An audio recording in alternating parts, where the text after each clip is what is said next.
Hey everybody, Erica here from In the Company of Cards. Happy to be with you on this Saturday. If you are new here, welcome. If you've been here for a while, welcome back. Delighted to see you. A couple of things. This won't be long, I don't think, but I just wanted to reference the last video. Um, Maybe two or three things about that. First of all, thank you to those of you who kindly, gently, oh, you know what? I got to turn that sound off. Hold on a minute. Hold on. Uh, okay,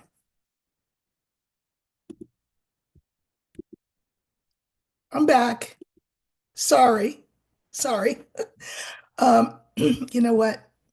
No, we'll keep going. Okay. I didn't want the dinging of the mail. Thank you to those of you who so kindly and gently um, set me straight on uh, where Gavin Newsom appeared with Charlie Kirk.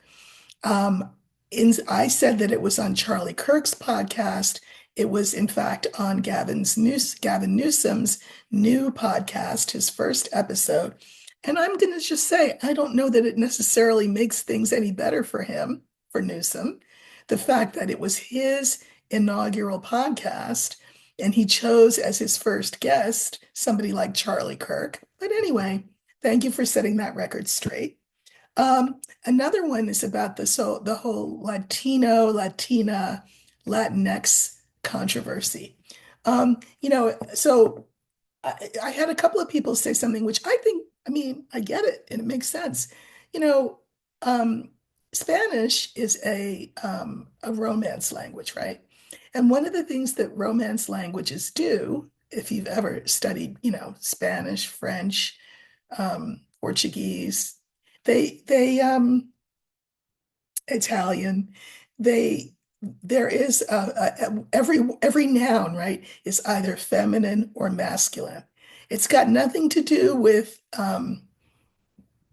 being macho or not. It's not about that. It's just the way that the language works. So the designation Latinx is one that not everybody is a fan of for obvious reasons. I mean, we get why it would have come up, right? It's a gender neutral term, but it's a fact that Romance languages are, quote, gendered because they all have the le, the la, the masculine, feminine, and it just to a lot of Spanish speakers, it seems weird to come up with this Latinx term. So I just wanted to acknowledge that I heard that, I understood that, and as somebody who understands Spanish and French, it makes sense why you would find that X piece jarring. Again, for other people who are sort of have feelings about things being gendered, period, I guess they'll use the Latinx term. But anyway, I just wanted to acknowledge that I get that not everybody um, is on board with the term Latinx. Um, a clarification on Derek Chauvin. Yes, his conviction for the murder was a state conviction, which is to say, 47 cannot pardon him from a state conviction. There were federal civil rights charges. He could be pardoned for those. But here's my point. I want to make this very clear. Whether he got out of jail or not by virtue of a pardon is secondary to the fact that I can see 47 issuing the pardon, even if it's not his to issue. So why would that make sense, right, for him? If it doesn't have any effect, he can't make that determination on a state charge. It's the messaging. It's always with him, the messaging. So whether if he were to give Chauvin a pardon on paper, even if it's not worth the paper it's written on, it still sends a message that it would be chilling to a lot of us, intentionally chilling That was my point more than anything else. I don't think that Chauvin will be out walking the streets, but again, there's lots of Chauvins out there, just saying. So whether he was out walking the street, that's secondary to a message that 47 would send by saying, yeah, I think that Chauvin should be pardoned. Matter of fact, even though I know it won't work, I'm just going to draw up a declaration anyway and put my big bozo signature on there. And it's a message to Black people to be afraid. And it's a message to white people to feel free, to understand that it's open season. Not that it's never been, I mean, it's always been open season. But anyway, speaking of things like that,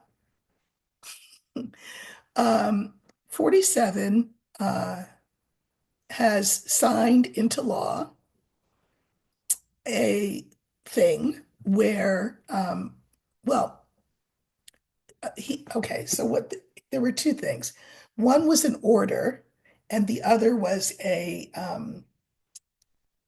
tweet or something. And it's about um, farmers from South Africa. So one of them said, farmers from South Africa would be given, those special visas where they can come here and get citizenship. But in the actual order, it doesn't say South African farmers. It says Afrikaner farmers. For those not in the know, Afrikaner farmers would be those who have European roots, the white South Africans, the descendants of the authors of apartheid. So trust and believe he is not going to be giving those visas to Black farmers. So, but maybe I'm wrong. Maybe I'm wrong. Why? Yeah, let's ask the cards because they'll tell the truth without fear or favor. Why is 47 singling out for special treatment South Africa as a country from which people can uh, uh, immigrate here? Well, what's that about? Because it says Afrikaner. So what's that about? We'll act like we don't know. And what I'll do is I'll use the letter, and the letter will stand for this special visa that he is allowing for them. Why is that? Okay, well, like I said, we'll act like we don't know. Okay, we're looking for the letter.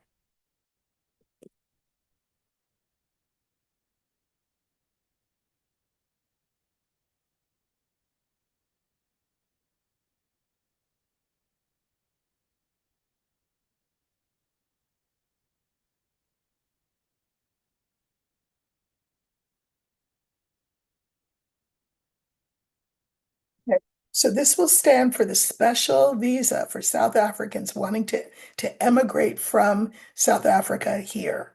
Um, In some paperwork, it says South African farmers. In other paperwork, it is very specifically says Afrikaners, which is the white farmers, because he doesn't want any Black ones in here. So what's that all about?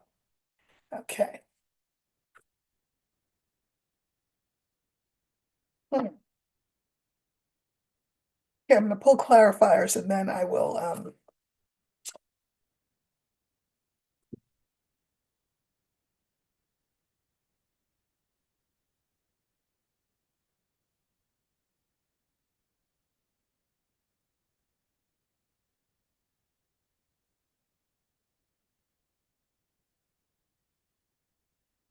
Okay. So we have the key, we have the fox, we have the letter, and remember the letter stands for the special visa. We have the woman and we have the sun. Okay. So, um, the key here, I love this card. It opens doors, it answers questions, And I can mirror it with its fraternal twin, in my opinion, which is the sun. It's considered the best card in the deck. He wants to open up this country, our country, to more people whom he feels share his opinion of what this country should be, which is white. So it's very clear. It's very clear. It's not sort of any I'm sorry, any South African farmer that wants to come on down. No, it's very specifically for Afrikaners. He's not hiding anything. He doesn't want to hide it. It's all a message, just like any kind of fake pardon for Chauvin would be a message. Okay, I can mirror the second card, which is the fox, with the woman. Now, you know, this is the card for foreigners, but this also, which these South Africans would be foreigners coming into this country. But it's also a card which thinks it's too clever by half. Um, so I can see him throwing his hands up in a very sort of yin way, saying, "Well, what do you mean? I mean, I think that these farmers, these white farmers, are being discriminated against in their country, and we don't believe in that for white people. So come on down." I think it's sort of him being all wide-eyed and innocent, but really he's not. Okay, I pulled clarifiers on the actual visa itself: birds, tower, and bouquet. Okay, so here's this special visa for these white Afrikaners being offered to this special group. This is a card for groups. It's a special group. Not all South Africans, not all South African farmers, Afrikaner farmers. It's a special group. I think that he thinks this will shore up, like I said, shore up his human resources, so to speak, right? The people that he can call on if he needs, I don't know, help with martial law, keeping those, what's in their place. Um, and they would have gotten this gift, a reward for being white. He'll say something like, well, I don't know, we're getting rid of all these, Mexicans, farm workers. We need people in our fields. So Afrikaners, come on down and help us. We will give you this gift. And you can be part of my army because you'll owe me. Now I've heard white Afrikaners say, yeah, no, that they'd rather stay in South Africa and have things improve for them there than come here, which is good. I mean, just saying. Okay, fourth card is this woman. We have the ship, we have 47, and then we have the whip. I think that there will be a lot of objection to this policy, a lot of talk about this policy. Probably women will lead that conversation, and be very forward speaking to this issue, because here I am doing it. So it's going to be controversial. Here's the sun, our fifth card, the rider, the snake, and the house. This is very clear. Even though the sun is the best card in the deck, remember what I always tell you about the sun. The sun is light and heat.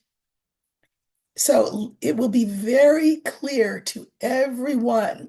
No one will get it twisted. No one will be confused in his messaging. And his messaging is just awful, awful. He wants to make America great again for white people. And he counts Afrikaners who want to leave South Africa as some of those white people. And again, he does it from the White House. Key mirrors the White House. He's just importing more what he feels white people who will be helpful to him. So, um, speaking of which, there's a whole list of terms that have now been scrubbed from any government documents. They're all the terms you can think that they might be: equality, uh, equity, diversity, LGBTQ, women, Black. But guess what terms are still allowed? Men and white. It's a very long list. You can Google it. It's a very long list. And again, like the sun, it's transparent. It's very clear what he's doing. He has established what he hopes will be a reign of terror for those of us who don't agree with his point of view. But you know what? We've seen this before. Since, oh, I don't know, let's see, how long has it been? Since 1692. We've seen this before. Nothing new for us, nothing new. Um, Now, you know that the 14th is a big day. I guess that's next Friday. And that is the day that the current CR, the continuing resolution, which has kept government running, is up. Okay. And I've read on this before, because theoretically, ideally, what would happen is um, there would be a budget presented and a budget would then be voted on. However, that doesn't look like it's the way it's going to go. Mike Johnson, and we'll hear about him more in a minute, has proposed a new CR. And what a CR really is, it's a temporary continuation of the previous budget. Now, what that means is that monies that were allocated under the Biden administration would still be allocated because we would be going according to those old rules. So there are a lot of people who don't like that. But 47 is for it because he thinks it's either that or I won't get a budget passed. So I need to just kick the can down the road a little ways and we'll just, go according to the old rules while we hammer out whatever we hammer out or dismantle whatever we dismantle so that we can get the budget that we want. So this is what Mike Johnson wants. He would like a new CR. Now that CR would carry us, I think, to September. So it would carry us through the spring and through the summer. Now, Hakeem Jeffries has said, yeah, they're going to have to do that by themselves, which, by the way, they could. They have enough votes to do that. And given the fact that the Democrats are not all singing from the same hymnal, um, it could very well be that the CR is what gets passed, that there is not really any kind of budget battle, but that a CR gets passed, which is just keeping the same numbers in place for now, and that would go till September. Um, Jeffries can talk all he wants about saying that everybody's in lockstep and the Republicans are going to have to pass this CR without them. But I mean, I think that the Republicans will have help from Democrats who don't want to be labeled responsible for a budget shutdown, because that's the other alternative, right? If there's no budget passed and if there's no CR, well, then everything grinds to a halt and there's no budget passed. And that would be a freeze. And that would not be good for anyone or anyone's reputation. Um, so I think that there are Democrats who will go along with Mike Johnson's CR request. So we're going to use the letter again and let that stand for the CR. And I just want to see how that CR proposal will go on the 14th, next Friday. In other words, will the government be one more time temporarily funded at the previous government's rates, at the Biden rates? Okay.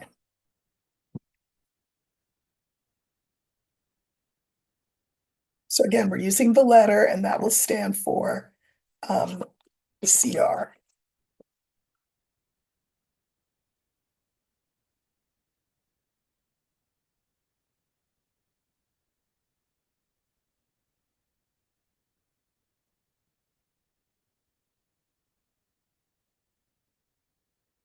Okay, so this is the continuing resolution to fund the government into the fall. This is what Mike Johnson wants to do.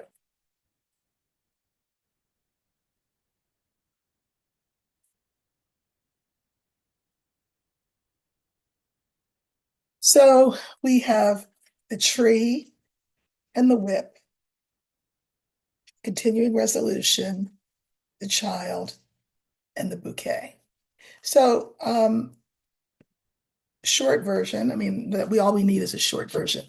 There's been a lot of arguing about the budget so far. It's been long and interminable, which is why we had to have a CR this time, this past time, right? So this would be our second or third CR. So it's lasted a long time. What has lasted a long time? The fights over the budget. This is fights and arguments. This is the CR.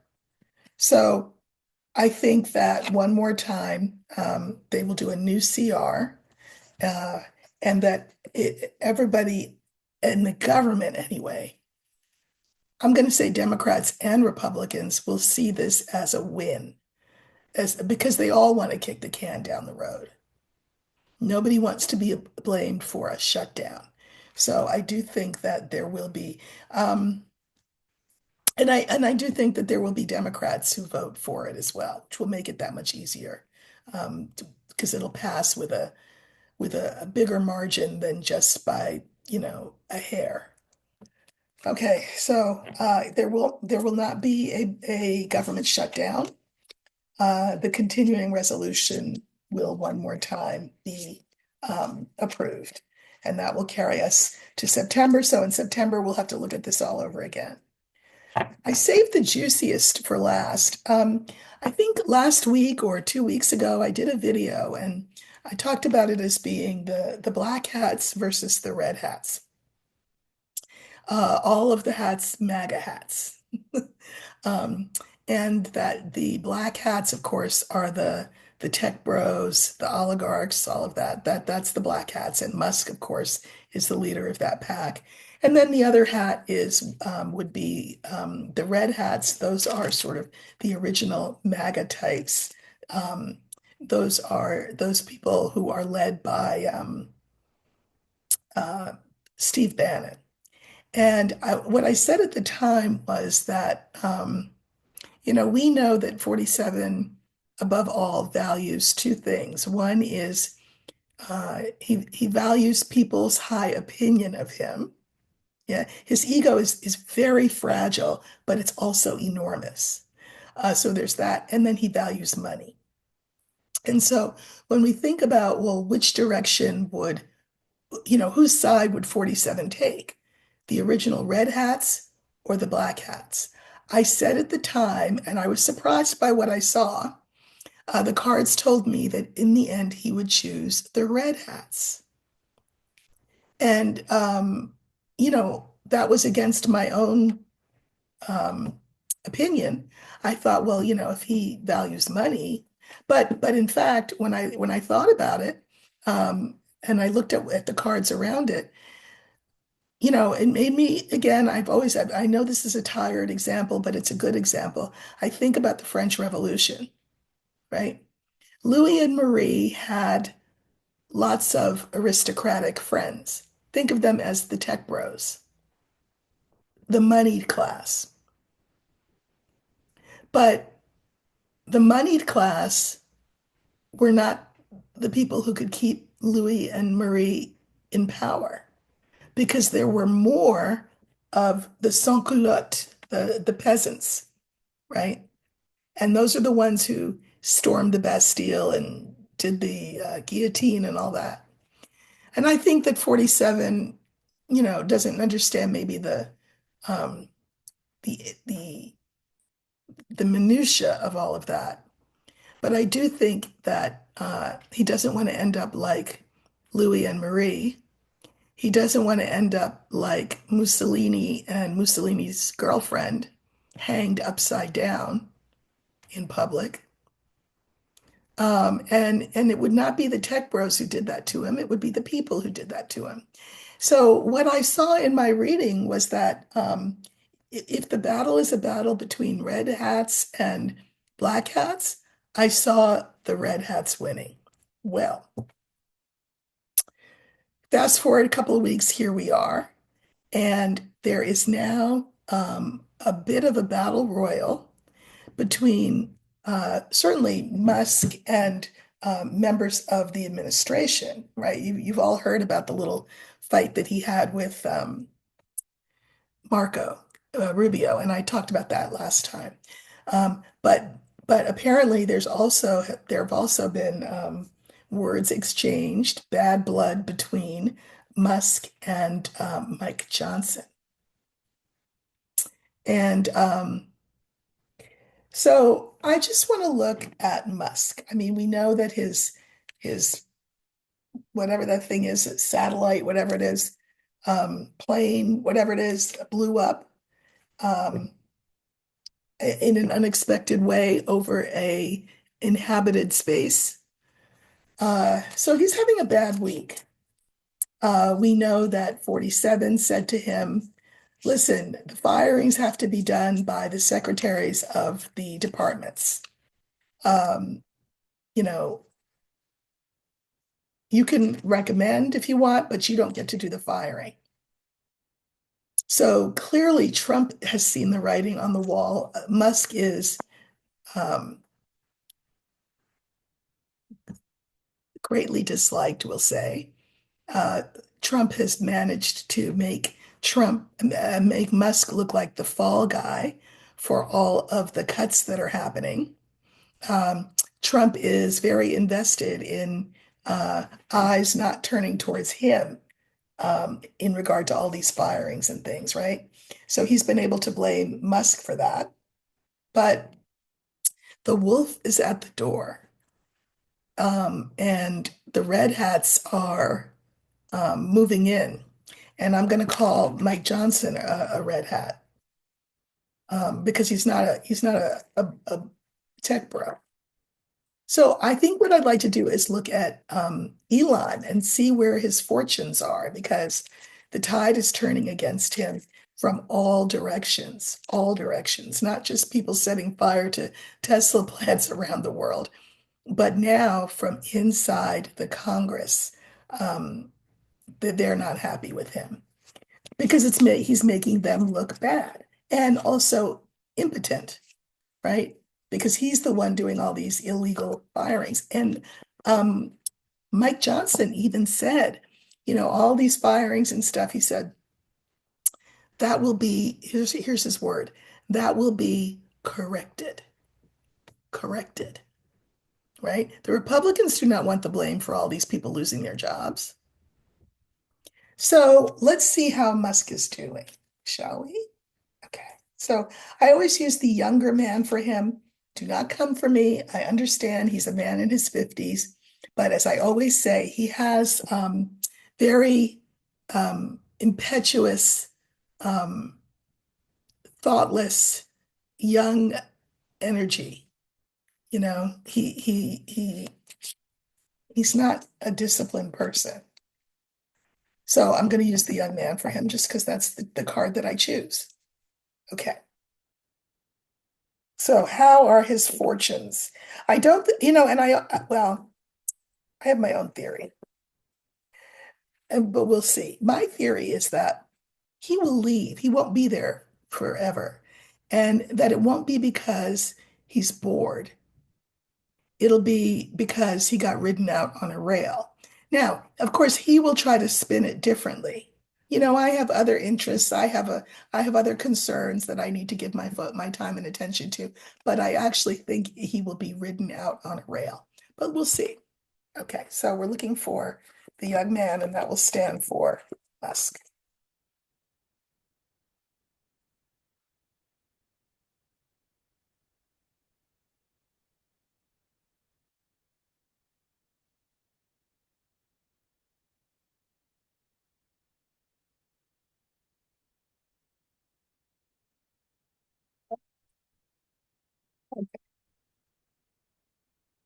Okay, so this is Musk.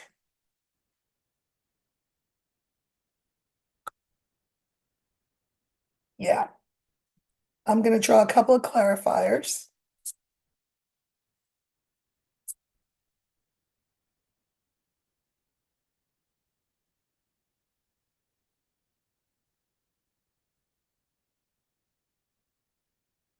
Okay, so we have the house. We have my card for 47. We have my card for Musk. We have the crossroads, and we have the clouds. Okay, and then I pulled some clarifiers on two of those lines. So this is the White House. The White House is really starting to have doubts about Musk. Clouds is doubts. Interesting that we have these two cards together. Now, um, when I hold it up, because everything is backwards, you can't tell. But when I have it on the table, they are facing each other. So 47 is giving a lot of thought to what to do about Musk because he's looking right at him on my table.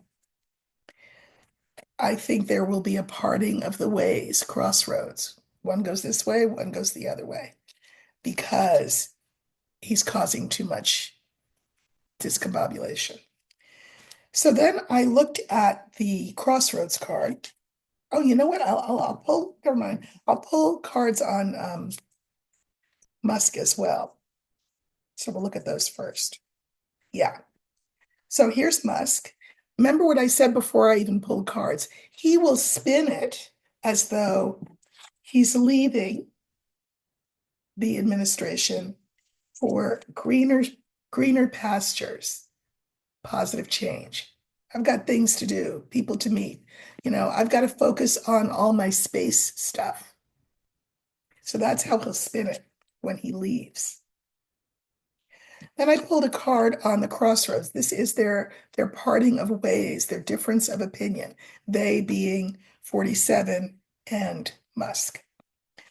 We have the birds, the anchor, and the snake. I think that what 47 will realize that will precipitate this parting of the ways is that there are all kinds of groups of people that don't like him. Federal employees for one, but the bottom line, it's not just that. It's his own followers, his own base, and the Republicans in Congress. So all of these groups are saying 40 Musk is weighing us down. He's a problem. That is the what they will be communicating, and they've already communicated it to 47, and that precipitates this parting of ways. The fifth card here is clouds. So this is the doubts about him. Well, we all know what he's doing. He's doing a lot of damage. We have the cross, we have the clover, and we have the bouquet. So he has caused a lot of pain, and his end, not his mortal end, his end in the administration is coming at him quickly, quickly. Both sides, though, will paint it a certain way. I already told you what Musk is going to say. I have other fish to fry. I've got space to conquer. So, I'm out of here. This is boring. I've been fun. We've done a lot of good, but we're out. And the White House will also spin it. Thank you for your service. You've been great. We'll take it from here. You've been a gift, but it's time for you to go. So look for that to happen. I mean, I think it could happen as soon because of Clover, as soon as this month. We know March is going to be, it's already kind of quite a rocky ride. Not that all the months so far have not been a rocky ride because they have been. But I think for Musk, we could see him exit stage left this month. Um, and it would be as a result of him being forced out, even though that's not how he will spin it.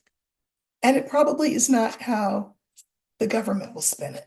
But in the end, he'll be ridden out on a rail. Okay. Um,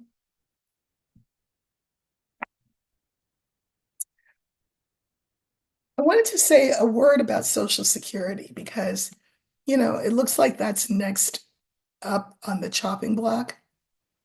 And I read an article that made a lot of sense, which said that it's not like they're going to take your check and cut it in half or you won't get your check. It's not like that. What they're doing is they're kind of dismantling it from within. Well, and we already know this, right?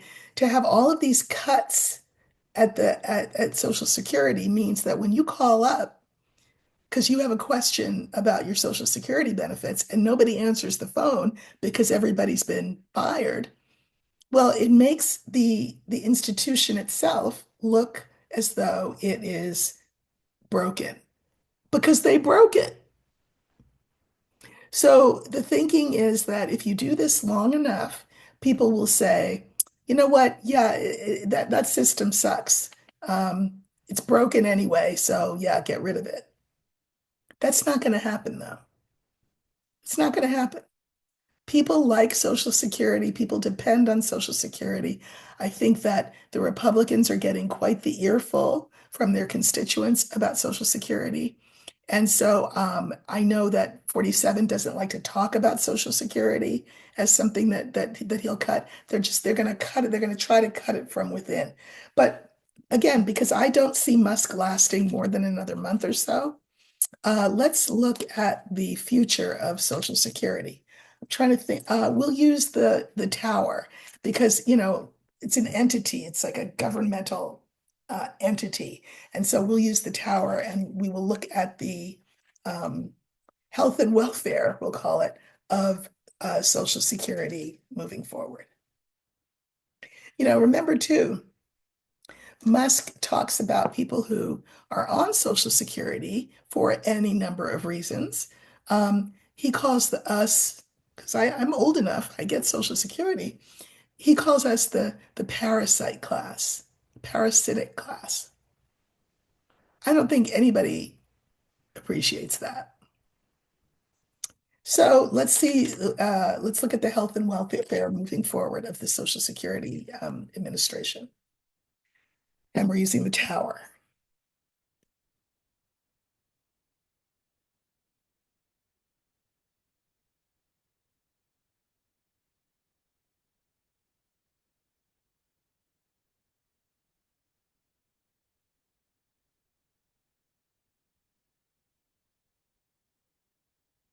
This will stand for Social Security.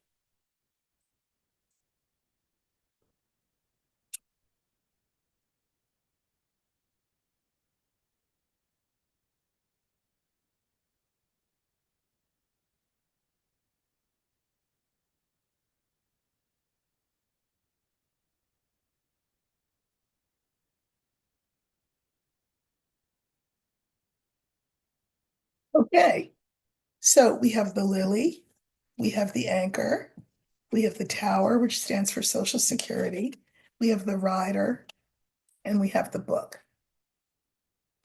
Okay.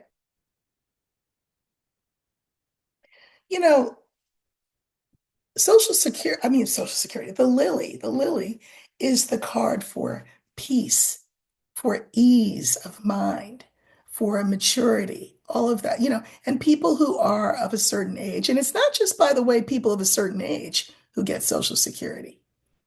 Children get it, widows get it, orphans get it. I mean, disabled people get it. So it brings some sense of ease and stability to people's lives. That's what it does. Um, However, the message in the moment message is that right now nobody knows what to do about it. But have no fear because I drew clarifiers on this. This is the card for things that are not known. Um, yeah, okay. So I drew cards on Social Security Administration itself, and we have the young man, the ring, and the star. I'm going to say that there will be a vociferous, um, hard to miss, in your face case, defense case for Social Security staying, having that circle be unbroken into the future. People want Social Security saved. Okay. Then we have the rider, which is a message. And the clarifiers are the moon, the ship, and the scythe. Uh, the moon is reputation. And moving forward, there will be a decision made about it.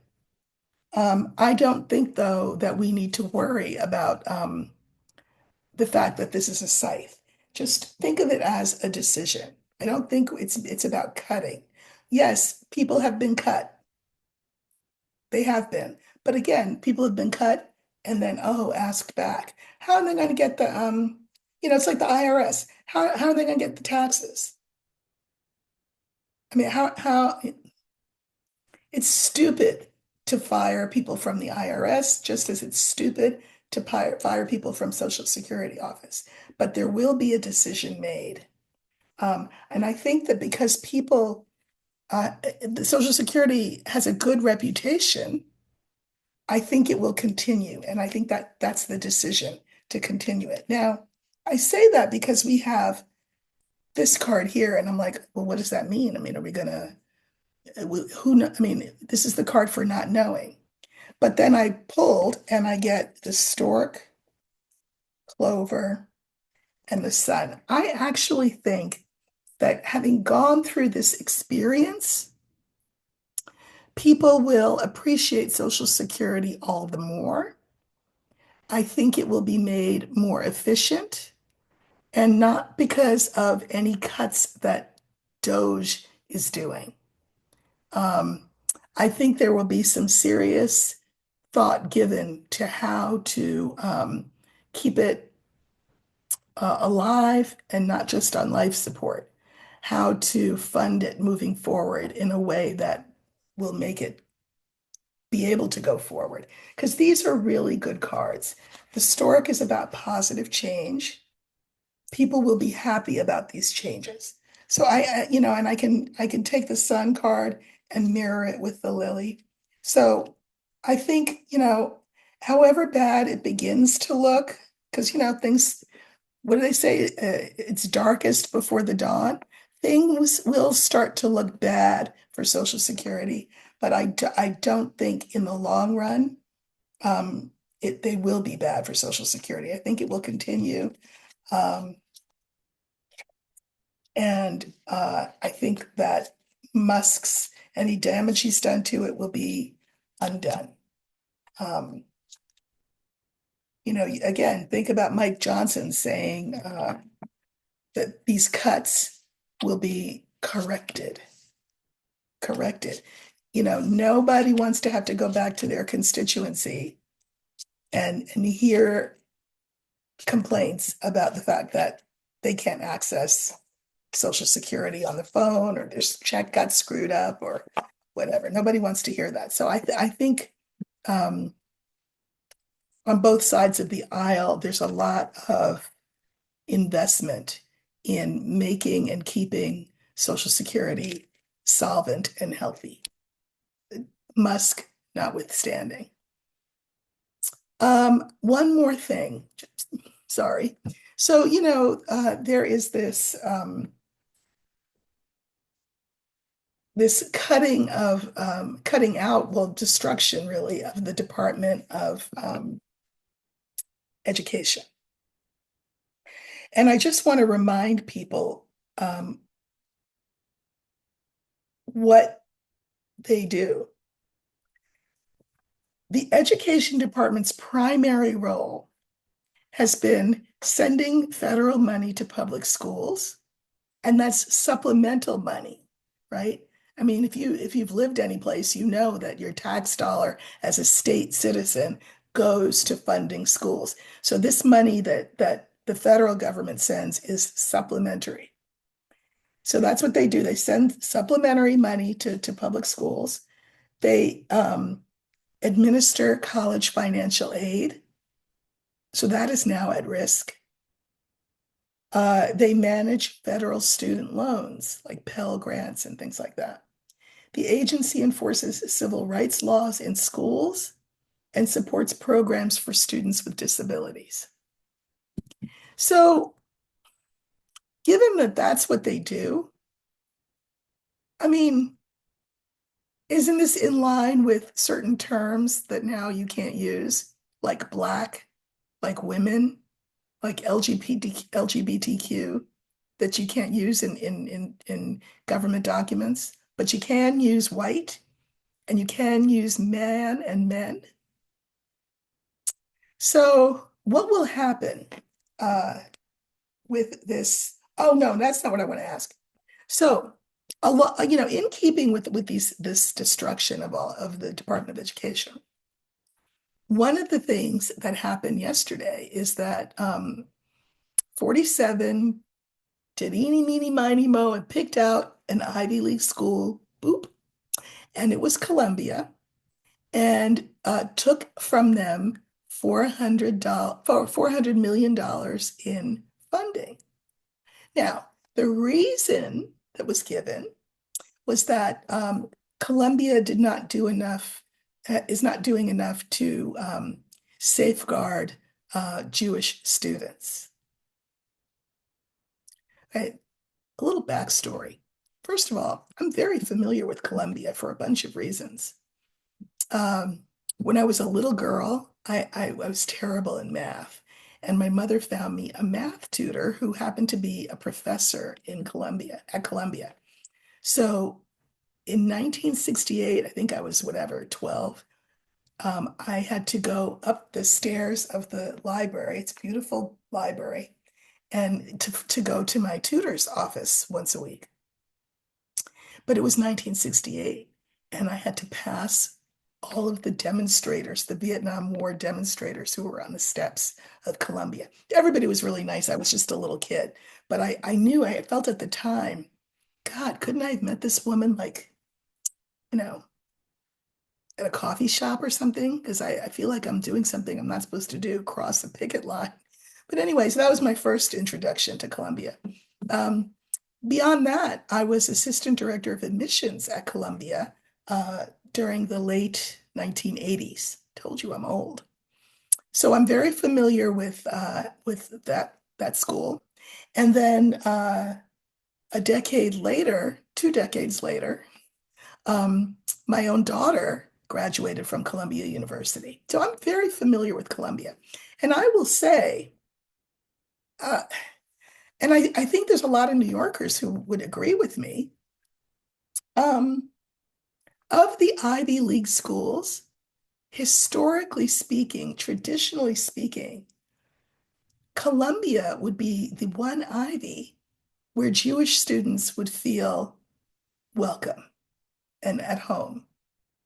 So this is quite the irony that they are being penalized to the tune of $400 million by Trump because they're not safeguarding the health and welfare and well-being of their Jewish students. And how are they doing that? Um, by allowing freedom of expression for their Palestinian supporting students.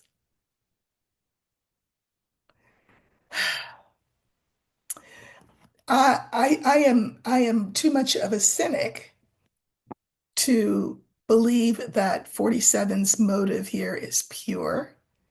I think it is pandering. And I'm not even going to say it's pandering to the New York Jewish community, or I think it's pandering to Netanyahu and to the Zionist community, the people who say Israel can do no wrong, that if their behavior appears genocidal towards the Palestinians, you're not looking at it the right way. I mean, just so you know, it is genocidal. You cannot be victim and perpetrator at the same time. So, but this is a very bald, blatant, again, cynical move on the part of 47 to pander to Israel and Netanyahu. Now, well, and then Colombia, in response, the official response, a spokeswoman said that they would be working with the administration to be able to get their funding back. What does that mean? Is that more bending the knee, kissing the ring, agreeing in advance? Hmm. Uh, and you know, Colombia is the big example, but there are, and I mentioned this last time, schools around the country who have graduate departments, and they're having to cut back on the number of, excuse me, students that they have offered PhD slots to because they're losing money. They're losing funding, federal funding, because that would come from the Department of Education. So, um, what do I want to ask?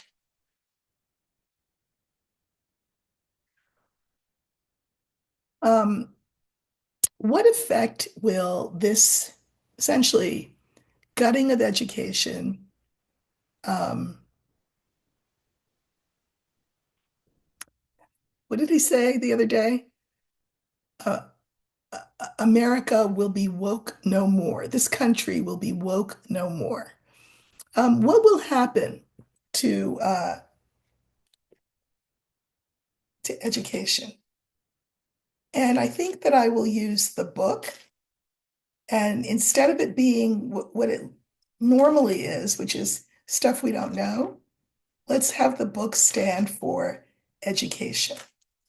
What will be the effect on education of 47 and um,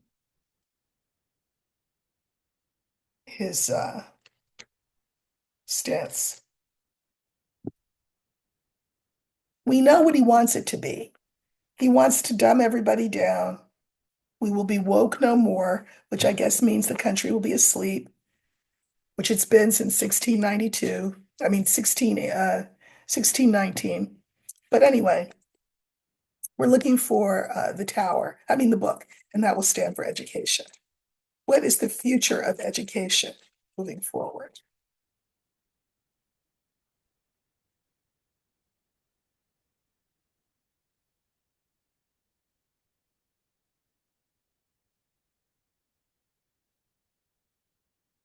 And I guess, you know, we'll look at higher ed, I think. Um,